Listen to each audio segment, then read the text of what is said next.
All right. Good evening or good moed. I hope everybody had a beautiful, beautiful set of Siddharim and the first day of Chol Hamoed.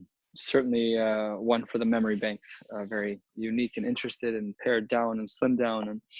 And with all of that, I hope at the same time still with more Kedusha and more holiness and more Chinuch and more good stories to tell. Today, we're going to be learning Daf Lamed Daled Amud Beis and Daf Lamed Hey.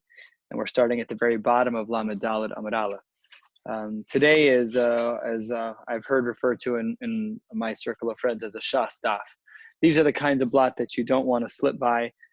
They are very halacha l'maisa. They give you a lot of background knowledge to things that we do regularly. Very, very helpful. And most of the day today, maybe even all of the day today, pretty much all of the day today, we'll be speaking about Bein Hashmashos. And Bein Hashmashos itself, in its nature, we'll see the depth of how complex it is today with three different possibilities as to the construct of how Chazal understood this unique time frame. But I don't need to give any more background on that. I'm just going to give one more Dvar Hakdama before we start, which is relevant to the Gemara itself. We're starting 3 lines from the bottom on Lamed Daled Amud Aleph. And the Gemara here is going to open with a discussion about Hatmana. For those of you who may not be familiar, Hatmana is an Isser Derabanan to insulate food either before Shabbos in a certain way or even on Shabbos in a certain way as well. We're going to start out by speaking about that Isser Derabanan, all based on an inference from our Mishnah that we learned in the middle of the Amud on Lamed Daled Amud Aleph. Says the Gemara, V'amar Rabbi mipnei ma amru ein tonin b'davar. Why is it that one is not allowed to insulate something with added heat once it's even with something without added heat? So let's say you're wrapping something in a blanket. So that's not allowed on Shabbos, even though the blanket is not plugged in and it's not hot or anything like that at all. There's no coals. So it's mishech hashecha. What's the reason? And the Gemara answers, Gzera shema yartiach. We're afraid that it may lead to boiling. Amar le Abaye. Abaye says back to Rabbi, if your concern is boiling, then why is it that it's only true that you're limited in insulating something, b'hatmana, on Shabbos? Ihachi bein hashmashos nami nigzar. We should have the same concern during bein hashmashos. You can't do bishul during bein hashmashos either. Bishl's an Isser D'Oraisa. We are lenient on some Isuri D'Rabanan by Dmai and by a couple of other scenarios like we saw by Ruvi Chatzeros. But here, there's no reason to be makel by Bein Hashmashos. So why would we have said that Hatmana, that is Eina Mosiv Hevel, why would that be mutter even during Bein Hashmashos, which is seemingly the implication? So answers the Gemara. The reason why Rava did not extend the Isser D'Rabanan to Bein Hashmashos is because Tam Gderos Rot Chosein, because most people, when they get close to Shabbos, their food is already hot. And because the food is already hot, we're therefore not concerned that it's going to be totally cold. That's not a real concern, and that you're going to boil it again. And therefore, the Rava wasn't willing to go quite that far. Last 2 words on the page, V'amar Rava. Let's talk about the other nature, the other side of Hatmana. Turning to the top of Lamed Daled Amud Beis. Mipnei ma amru ein tomnin b'davar hamosif hevel ve'afilu mi be'od yom. Why is it that on Friday, during the day, that you're not allowed to be mosif hevel? You cannot be matmin. You cannot insulate something with something that is mosif hevel. Let's say you can't surround it with coals. Even during the day, on Friday. So says the Gemara, why? We're concerned that maybe the hatmana will be done with something that has coals in it. So Amar le Abaye, no, the yatman. What is the big deal? It's Friday. Why can't we cook our food? So the specific form of hatmana that they were talking about was concerning because, answers the Gemara back to Abaye, Gzera shema yechata b'gechalim. We were afraid that if there were gechalim and then it coasted into Shabbos sitting on those gechalim and the food wasn't quite ready yet, that you'd be mechata b'gechalim, and that would lead to the concern of, obviously, of cooking on Shabbos. And therefore, even by something that is Mosif Hevel on Friday, we were not allowed to do that. That wouldn't be considered allowed either way. And that brings us to one of the most important shitas in the Tanaim. This we'd refer to as a primary text. One of the most important shitas in the Tanaim about Bein Hashmashos. We're going to see here that the suffix of Bein Hashmashos is a 3-headed monster, and we have to be able to pick it apart, and there are many shitas therein. Let's get started. 4 lines from the top at the 2 dots, Lamed Daled Amud Beis, Tanu Rabbanan. Bein Hashmashos, here's suffix number 1. Suffix min hayom umin halayla.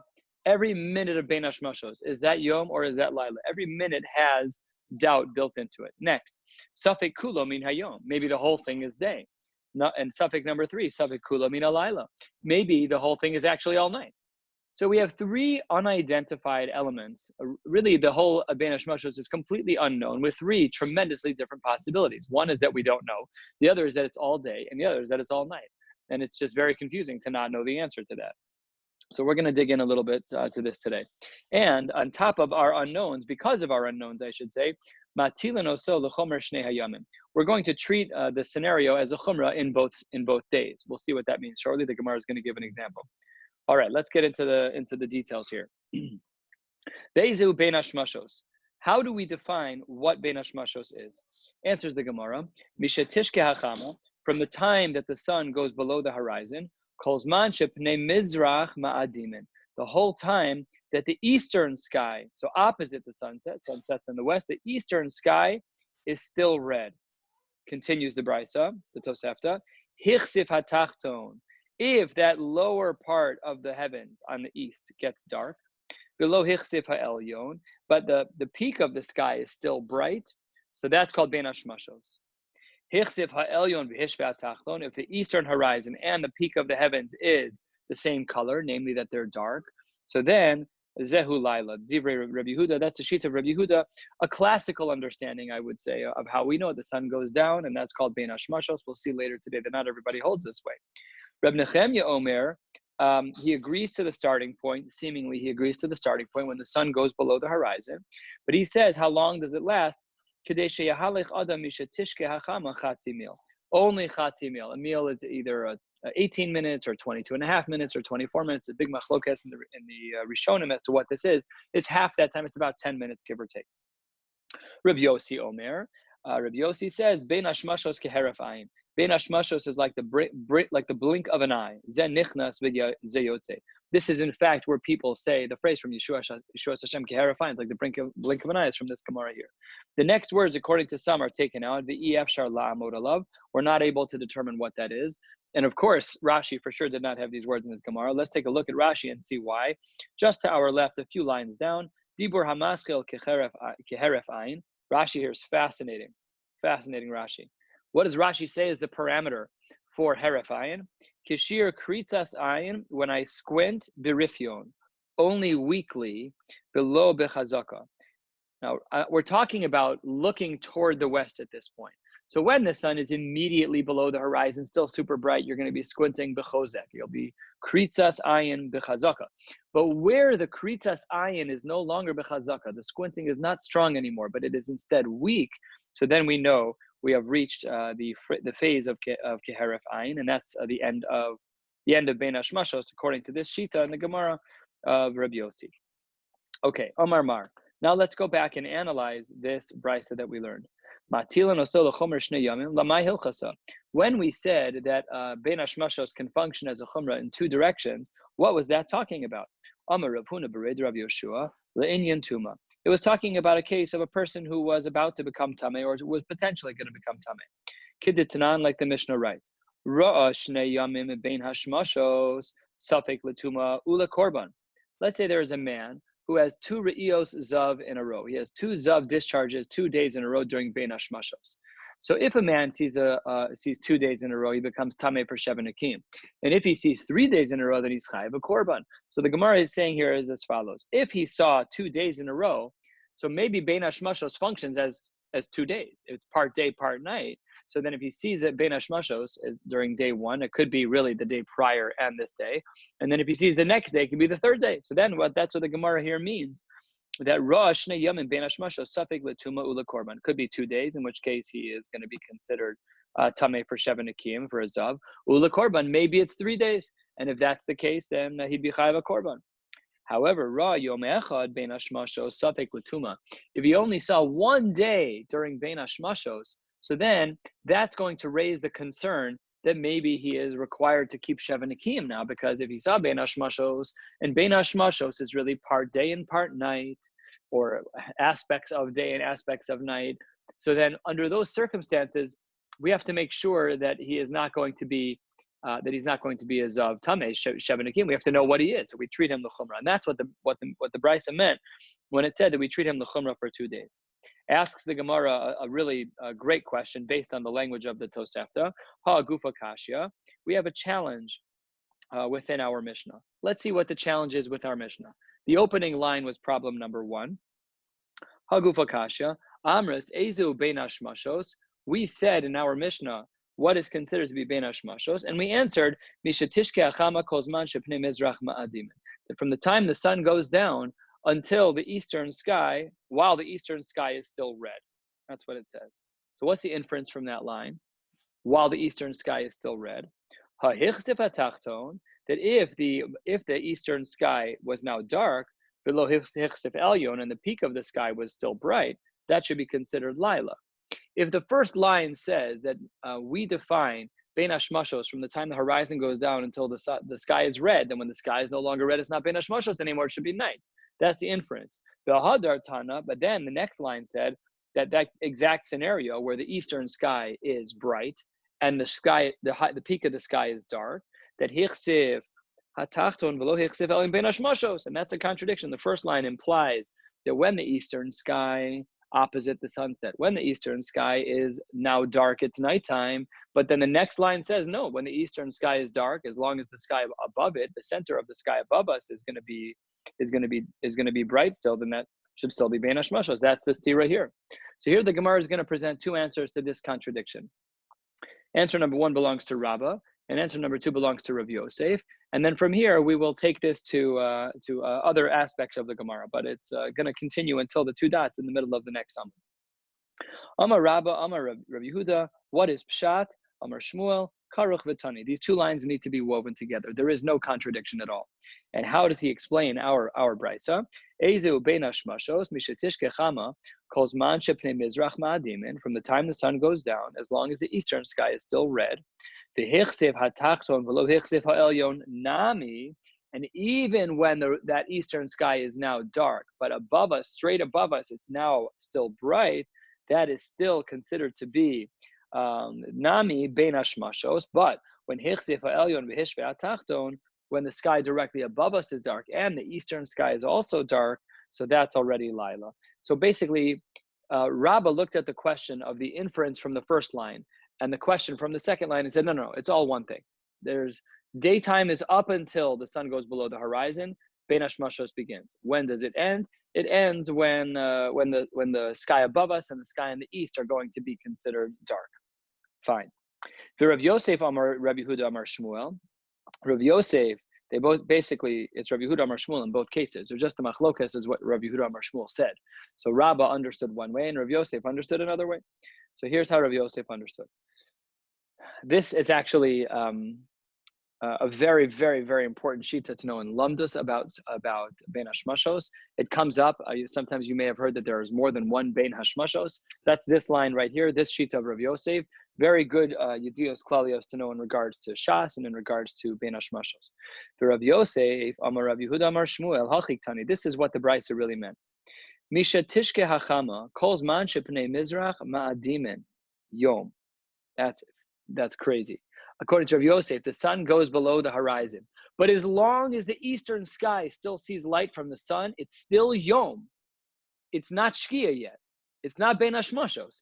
Rav Yosef holds that even if the sun going below the horizon is not our measure, we don't look in the western sky to determine when sunset is. We determine bein hashmashos based on the eastern sky as it reflects from the western sky. So according to Rav Yosef, in the first line of the brisa, when it said, and that's Yom. The fact that the sun goes below the horizon does not mean that it's night yet. It's not even bein hashmashos, it's Yom. Good. Next phase of the Mishnah, when the eastern sky is now darker, but the sky directly above us is still bright, that's bein hashmashos. And then finally, the last phase of night is hichsev ha'elyon v'hishve latachton laila, and bein hashmashos ends when both the lower eastern sky to one side and the sky above us are both equally dark. Then that's called laila, even though the western sky may still see remnants of light. If you go outside, not right now because we're too late after tzeis, but if you were to go outside at 50 minutes, at 50 minutes, you'll still see some shamnunis, some little a little bit of a brighter sky to the west. That's perfectly fine. That's in line with both shitas in the Gemara of Rabba and Rav Yosef. But again, to highlight, Rav Yosef's unique mechudash dekadin is that we don't define shkia, we don't define bein hashmashos based on shkia sachama. Bein hashmashos is defined on the eastern sky, not defined based on the western sky. And each of them follow their own reasonings, namely that Rabbah says that the sun, that when the sun goes below the horizon, bein hashmashos starts, and Rav Yosef says that we wait till the eastern sky does. How does this match to Itmar? We have a machlokes from the times of the Amoraim. Shir bein hashmashos bekama. How long is bein hashmashos? Amar Rabba, Amar Rav Yehuda, Amar Shmuel. Shlosha chelkei meal. 3 parts of a meal. 3 parts of a meal. Again, that meal is approximately a mile, actually. It's similar, but we don't know exactly how long it is, or I don't know exactly how long it is, I should say. He says it's 3 parts of a meal. What does that mean, 3 parts of a meal? What's the fraction that we're looking at here? My gimel chelkei meal. What are the 3 parts? Ilema tlasa palge mila. Name a meal mechza. If you're saying that it's 3 halves of a meal, so then half plus a half plus a half is 1.5. If you're saying that it's 3 halves, and that's what shlosha chelkei meal meant, then just name a meal mechza. Just say 1.5. Why are you saying the weird language of tlasa palge, of tlasa chelkei? Then that can't be. Ella tlasa tilse. If you want to say that it's 3/3, and there are 3 parts, and you 3 out of 3, that is meaning it's the whole meal. So then name a meal. Then just say what you want to say. So that also can't be what Rabbah meant when he said shlosha chelkei meal. Ella, says the Gemara 5 lines from the bottom. Tlasa riv'ei meal. It's mila. It's 3/4 of a meal. So he holds that bein hashmashos is 3/4 of a meal, 75% of a meal. For Rav Yosef Amar Rav Yehuda Amar Shmuel, shnei chelkei meal. He says no, it's only 2 portions of a meal. Again, same style of questioning. What does he mean 2 portions? What's the denominator? How do we break this up? My shnei chelkei meal. What are the 2 portions of the meal? Ilema trei palge mila. If you want to say that there's 2 halves, then lema meal. 2 halves of a whole is a whole. Just say it's 1 meal. So why would you say that it's trei chelke? It can't be. Vela trei rive mila. If you want to say it's the same denominator as Rabbah, that it's 2 out of 4, then don't say that. Lema chatzi meal. You just say half a meal. So the denominator can't be 2, and the denominator can't be 4. Ella, turning to the top of Lamed Hey Amud Aleph, Ella trei tilse meal, and it is really talking about 2/3. Now, what's the difference between 3/4 of Rabbah and 2/3? So it's 75% against 66.66%, give or take. So what that means is that it's 8 point something. That's the difference in numbers in math between 75%. Between the 2 shitas, it's basically it's just that 8% difference. My Beinai, who says the Gemara, if our kids are not in school, it's okay. If they learn Daf Yomi, they'll get some basic math in. My Beinai, what's the difference between Rabbah and between Rav Yosef? Ika Beinai, palga de danka, half of a danka. What is that? Take a look at Rashi. Echad miyud beis b'mil. The difference is 1/12. If you divide 100 by 8, the difference in time between the 2 of them, it's 1/12, approximately. It's 8 point something. It's almost exactly correct. And the Gemara picked up on the math and said that there's a difference in 1/12 of a meal between the Shita of Rabbah and Rav Yosef, with Rabbah being more strict. And then the Gemara continues with these 2 opinions, and it seems to have assumed that Rabbah is always more strict than Rav Yosef, because Rabbah was more strict here by 8% of a meal. And then the Gemara says, v'chilufa b'chalsa. When it comes to the case of chalsa, which is a type of basket, v'chilufa, it's the reverse, where Rav Yosef was more strict and Rabbah was more lenient. How did that play out? To Amar Rabbah. Rabbah taught us a din. Chalsa bas trei kure shari l'tiltula. If a person has a basket and it has the capacity to hold trei kure, every kure holds 30 sa. So they have this basket that can hold up to 60 sa, which is a huge amount of space. Shari l'tiltula, one is allowed to carry it as it relates to the laws of muktzah on Shabbos, meaning it's not muktzah. Not like the case that we spoke about on Daf Zayin, where you're carrying a whole thing, like you're carrying a whole rishus. We're not talking about rishuyos. We're talking about the isurim of muktzah. So here, Rabbah says if it's made out of trei kure, then that's shari l'tiltula, ubas tlasa kure. But if it was a little larger, if it had the capacity of holding 30, a tlasa kure, 3 kur, which is 90 sa, that's asr l'tiltula. That's too big. Rav Yosef was even more, at even a stronger opinion. Rav Yosef Amar, bas tlasa kure name shari, bas arba kure asr. he held that the shear was larger. And this is where the Gemara is basically picking up on the uniqueness in their shitas. That in the previous case that we discussed in regards to how long is Bein Hashmashos, Rabba held it was 75%, Rav Yosef held that it was 66%. And here we see that Rabba is the smaller number now. Rabba holds that it's trei kur is considered mutter and 3 is not. That's when it becomes muksa to carry this basket. And the shita of Rav Yosef was even a larger number, opposite of what we saw earlier. And he held that arba kure was asur. Amar Abaye was present for part of this discussion. I spoke to Mar. Who's Mar in this case? Which of the two? Look at the next few words. Bishas Maisa. Ve'afilu bas trei kure lo sharali. Even 2 he wouldn't allow. That means we're talking about Rabba, because Rabba said 2 was allowed. And here the Gemara is saying that Abaye spoke to Rabba and said, hey, hold on one second. You just told me that even 2 isn't allowed. Who is that opinion like? Kiman. Whose opinion is that like? So it answers the Gemara. That follows a shita in the Tanoim. Kehai Tana Ditnan. We have a Mishnah. Kaveras Hakash. If a person has a basket that's made out of straw. The Kaveras Hakanim. A person has a basket that was woven from weeds, like a wicker basket of some kind. Ubor Sfina Alexandris. Or a type of pit that was used on boats to hold drinkable water. Afal Pi Sheyesh Lam Shulaim. Even though they have a bottom. And they can hold 40 sa'ah of liquid, shehein kurayim biyavesh, which is in fact 60 sa'ah when it's dry. So like the container would still be the regular container. When it's liquid, of course, liquid lays flat. But when they would mound up on top, they'd build a little, they'd pour extra, let's say flour, whatever they're pouring in, it would pour up to be another 20 sa'ah. So now what you have is that the basket held 20. The basket held 2 kur, which is 40 sa of liquid, and then it was able to hold even more. 40 sa of liquid and 2 kur of yavesh, which is going to be even more. That's 60 sa. So Abaye does a little math.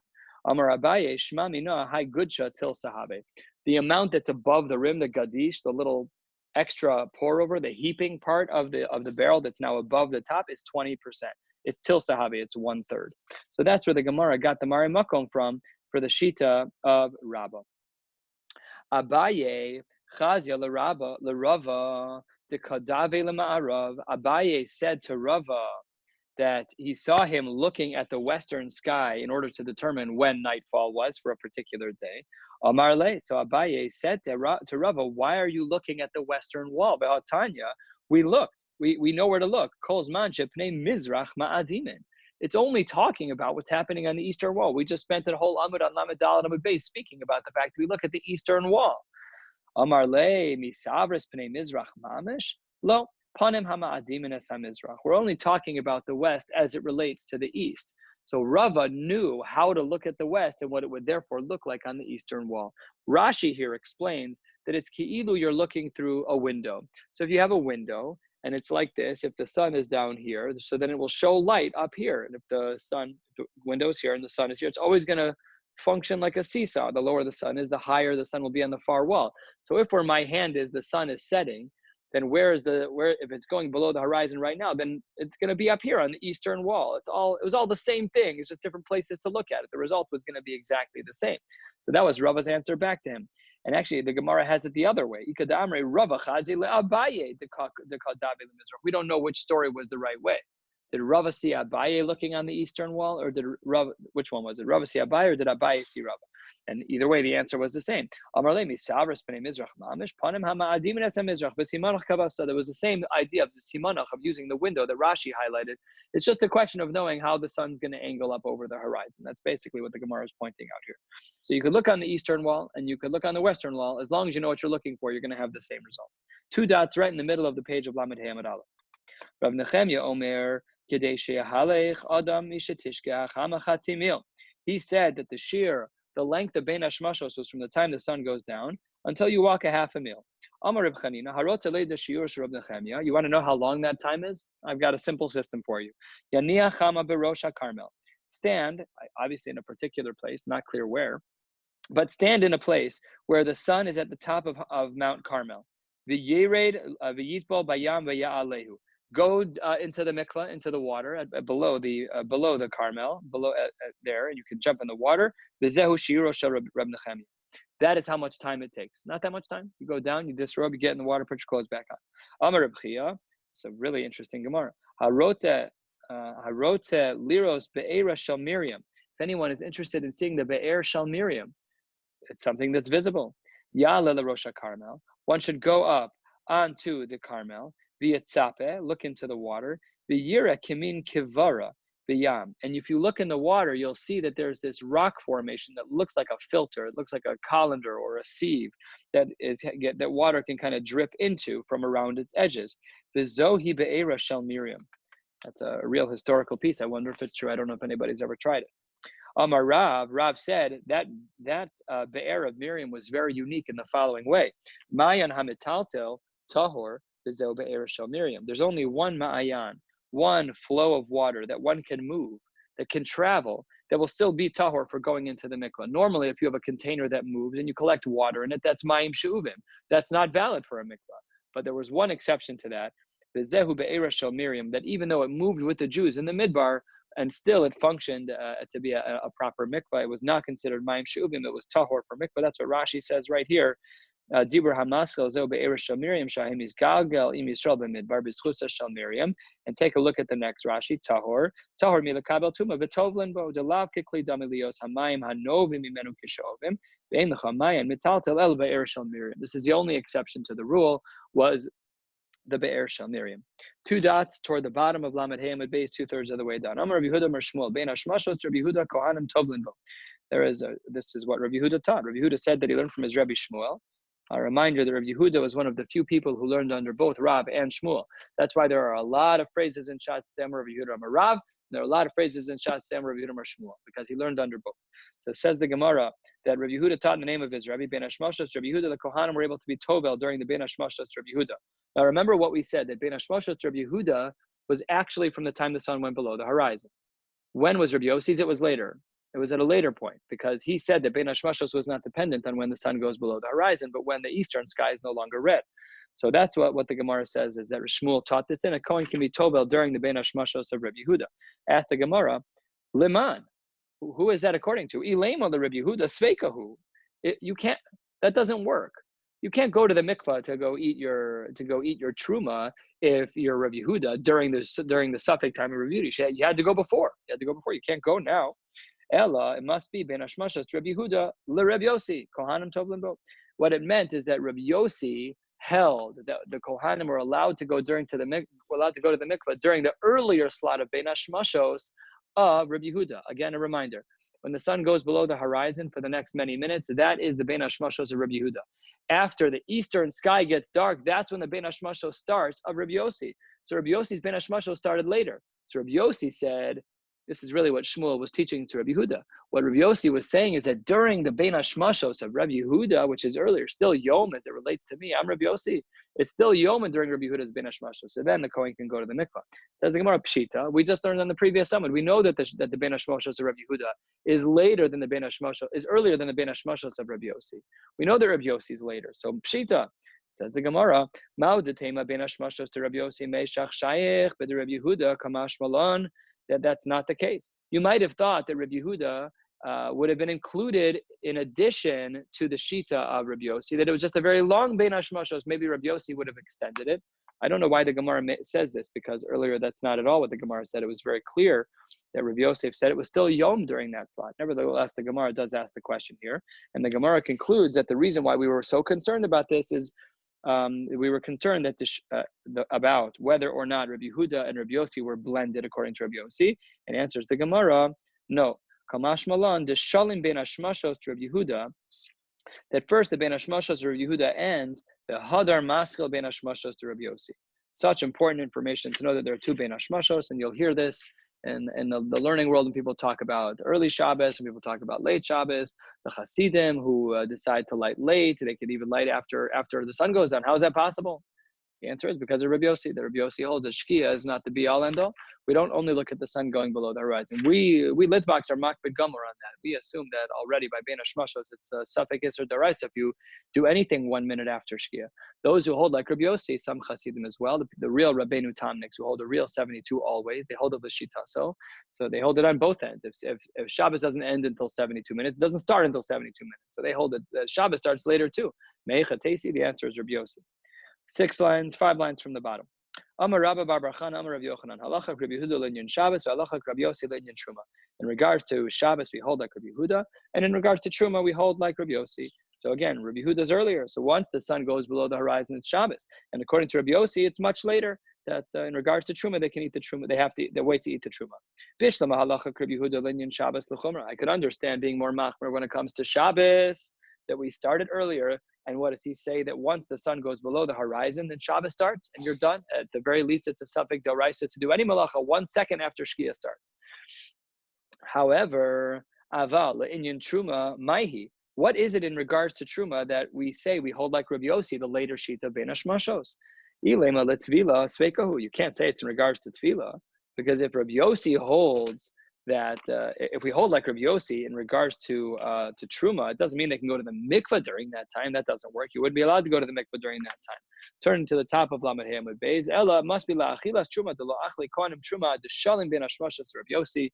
And in fact, that's how we hold a big chumrah by the kohanim, that they are not allowed to eat. They are not allowed to eat Truma until after the ben hashmashos of Rabbi Yossi. Now just think back to the first blada in Shas. We said that Zaman Kriya Shema by Maariv is until it can begin from the time that the Kohanim eat Truma. If we hold like Rabbi Yossi, that's very late. That means that we can't say Shema until super late. And if this Gemara is halacha l'maisa, then what it means is that we're talking about not saying Shema very deep into Bein Hashmashos. That's crazy. That's a big chumrah. And it's not one that we paskin like, because let's say, for example, where it's a yontiv davening. Unfortunately, we missed ours this year. Let's say it's a yontiv davening. So maybe one could have easily thought that I have to wait a full 50 minutes. I have to wait 50 minutes to say Shema, because that's when the Kohanim would have been able to eat Truma, according to Rabbi Yossi, super late. We don't do that. We do say Shema earlier. So the poskim don't hold like this Gemara, but just important to put all the pieces together, that if we paskin like this Gemara, it means that the mitzvah of Shema from Daf Beis and Brachos can only be said later and can never be said earlier than full Tzeis HaKochav. Amar Rabbi Yehuda Mar Shmuel, Kochav Echad Yom. Shnayim ben hashmashos shlosha laila. When there's only one star, that's still considered daytime. So if you look up in the sky, you see one star on Shabbos afternoon, please don't paskin this on your own, but at least the theory is correct that if you see one star, it's still daytime. Shnayim ben hashmashos. If you only see 2 stars, that's still ben hashmashos, and shlosha laila. The third is going to be considered night. Tanya nami hachi, a brisa to support the opinion of Rabbi Yehuda Mar Shmuel that this is true. Kochav echad yom, 1 star is daytime. Shnayim ben hashmashos, it's a little darker. Now I can see more, but it's still ben hashmashos, and shlosha laila. When I see 3, that's nighttime. Amar Rabbi Yossi, what kind of stars are we talking about? Famous Gemara. Lo kochavim gedolim hanir b'yom. Big stars can even be seen during the day, sometimes in the middle of the day, and the opposite side of the stars, on the opposite side of the sky, you can see a star of a planet. So obviously, we're not talking about huge planets, huge stars. We're also not talking about small stars that you need pitch black darkness for.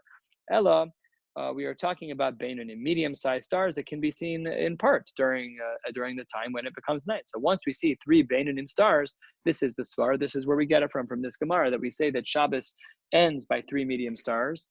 20 years ago, I was in camp one year and I took a kid to a hospital. I had no idea what time Shabbos was over. And I went outside and I could count dozens of stars. Okay, I knew Shabbos was over. That was totally fine. Any earlier, I would not have known. I would have waited, because I don't know what 3 stars really means. What's a medium star? I have no idea. But that's a little bit of a measure. Once you see that there's a lot of stars out and you don't have a clock, you have no way of knowing when Shabbos is out. So then you know that it's already Shabbos, that Shabbos is already over. And we, of course, paskin this way. Ela beinanim, that we paskin like this, that the medium stars are our measure. Amar Rabbi Yossi bar Zevida ha'oseh malacha b'shnei ben hashmashos chayiv chatas mimanashach. If a person does the same halacha, let's say a person does a shchita, they do shchita at 6:45 ben hashmashos one day, 6:45 ben hashmashos the next day, halacha l'maaseh they have to bring a korban. They're done for, because no matter what happens, however you treat ben hashmashos, if it's yom, if it's laila, or if it's safek, if you did it during the same time slot, So then you're done. Then you're chayav achatzas. You've done an issur. That's not right. These shilas are so difficult because nowadays, what if a baby's born 3 minutes after shkia? We push off the bris. What about shkia of Rabbi Yossi, which is so much later? Shouldn't we try to do the bris the day prior? Because at least we have a shita that says it's that day. It's almost guaranteed that the next day is going to be day 9 if you're only 3 minutes after shkia. Not so simple. So I've seen poskim say that when it's just a few minutes after shkia, you keep the bris the previous day. I've seen other shitas that nope, anything within ben hashmashos you push off. But these are very, very complicated shilas about how we treat ben hashmashos, and we're just looking at the primary Mar Makomos today. Amarle Rava l'shame. Rava said to his servant, Atun to lokim l'chu b'shiur derabanan. You who do not know how to follow the shiurim of the rabbis properly, ad shimsha areish dikli. When the sun is at the top of the palm trees, us islu shraga. You should light candles. What should we do b'yom hameunan? What if it's cloudy out? Mai b'mata in the city chazi tarnagola. You'll see the chickens changing their behavior. B'dabra, if you're out in the desert, or the ravens will function differently. Inami adane, there was a type of we see this with our flowers now, that when the sun's up, so they lean to the sun. When the sun moves to the top, they stand tall the middle of the day. By the end of the day, they begin to become to just be a little bit less focused on the sun, and that's how we know that the end of the day has arrived on a cloudy day. There used to be an old custom that there were sheish tkiyos, that there were 6 times the shofar was blown on Erev Shabbos to make sure that people, this was a formal minhag, as we'll see soon, that people would know when to do what prior to Shabbos beginning. So Tanu Rabbanan, the rabbis teach us a little bit about the history of this. Tanu Rabbanan sheish tkiyos, token our Erev Shabbos. There used to be 6 tkiyos on Erev Shabbos. Rishona lehavtil Esa'am and Mimalacha Shebesados. The first was to stop people from working in the fields. Shnia lahavtil ir v'chanuyos. The second was to stop people who worked within the city limits. Shlishis lahadlikes ener divi Reb Nosson. The third was to light candles for Shabbos. That was the opinion of Reb Nosson. Reb Yehuda Anasi argued no. Omer shlishis lachlos tefillin. The third was to tell people to take off their tefillin. And then what would you do after that? You'd wait a short amount of time to fry a small fish or to put bread in an oven, and then then you'll do the last 3 tekiyos, vishoves, and then after that it was Shabbos. So they had 3 to stop people from malacha, and then the last 3 were just tokea, Maria, vitokea, and then people would immediately stop doing malacha at that point to make sure they were keeping Shabbos properly. Amar Rashbag, Amar Rav Shimon ben Gamliel. They do things wrong. Seemingly the people from Bavel, they were tokea umarian, which is only 5. B'shovsin, then they'd stop. Mitoch marian token umarian, mitoch marian. Sorry, let me read that more smoothly. Apologies. Amar Rav Shimon ben Gamliel. Manasa lehem lebavlim shetoken umarian v'shovsin mitoch marian. They start their Shabbos from the Maria, from the second of the 3. Tokea umaria, from the Trua. However, token umarian, that's only 2. Havalahu chamsha, that's only 5. Ella, it must be that they do their tkiyos differently. Ella shetoken v'chozrin v'token. Umaria v'shofsin. They did it differently. They did 1 tkiya, they were token, and then v'chozrin, they'd go back and they would do another tkiya, token umarian v'shofsin. So their last 3, instead of it being token umaria v'shofsin, the Babylon were token marian, and then they would keep Shabbos. And then the Gemara says with a very important language, minagav sehen biyadein, whatever their minag is considered appropriate and nothing to worry about. There was a Mishnah that was taught with a language that doesn't really fit with what we just learned. Masni la Rav Yehuda la Rav Yitzchak berei. Rav Yehuda told Rav Yitzchak his son the following: Shnia lahad legetzaner keman. Who said that on the second tkiya that you light candles? Lo ki Rav Nosson v'lo ki Rav Yehuda. It's not like any of the shitas that we saw. And clearly he had the wrong girsa. Lo ki Rav Danasi. Ela shlishis. Sorry. Kiman. Lo ki Rav Nosson v'lo ki Rav Danasi. Ela, he had his language wrong. It was not about the second tekiah when we were talking about candles. Ela shlishis lahadlik es haner kiman ki Rav Nosson. That was like the shita of Rav Nosson. Tana debei Rabbi Shmuel. We're just about at the end for today. Tana debei Rabbi Shmuel. We learned as follows: Sheish tekiyos token erev Shabbos. But he had a little bit different language, a little bit of a different concept. Hischil liskoat kia rishona nimnu haomdin bisadeh. The people out in the fields after the first kia would stop. They would stop miledor umilacharo shumilasos kol malachos malacha shebesados. They were not allowed to do anything else anymore. That first one, all the different various malachos that were done in the fields were stopped. Ve'ein hakrovin rishayin likanes. The people who lived within the city, they were not allowed to go home yet. Ad sheyavo rechokin v'yikansu kulam ke'echa. And the people from the fields, it would take them 5-10 minutes to get back in from the fields. The people who worked in the city were not allowed to go home yet because it made the people in the fields look bad. Made it look like they were going to come home late for Shabbos. So they all entered the city limits together. And the stores were still open, and the doors were still open. Trisin are doors of the stores. Then they began the second tkiya. And then they removed the doors or closed the doors. And they locked up the stores. And the hot food was still on the fires. Al gabe kira. Ukderos munachos al gabe kira. The pots were also on the fire. Then they were tokea the third time. Then what happened? Sile kamasalik. They took the food off.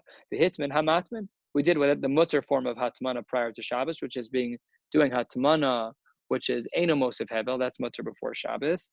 V'hitmin amatmin, v'hidlik hamadle, v'shoak deitzlias, and the person would light candles. Then they would wait kedeitzlias that katan to fry one small fish, ok de lahadik pas betaner, that small amount of time, and then the tokea umaria v'tokea v'shoves. And this is similar to the first version that we saw, and we're going to pause here for tonight.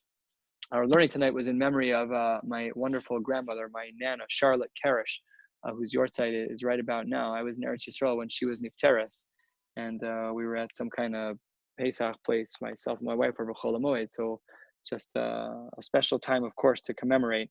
And I think my father's on here somewhere, but it was my father's mother, and Nana was, she was the warmest of the warm, always ready with a joke and a smile, kept everyone very light, very happy, and Baruch Hashem, and Yiratzon, that Neshama should have an aliyah. We're going to continue learning throughout the week. I see a question here. We're going to continue learning at 9 o'clock throughout the week. That's right. And just Motzei Shabbos, Motzei Yontif will always be 9:30. I hope to not push it any later, but we'll have to see how long this continues. But I hope you guys all have a good night. Happy to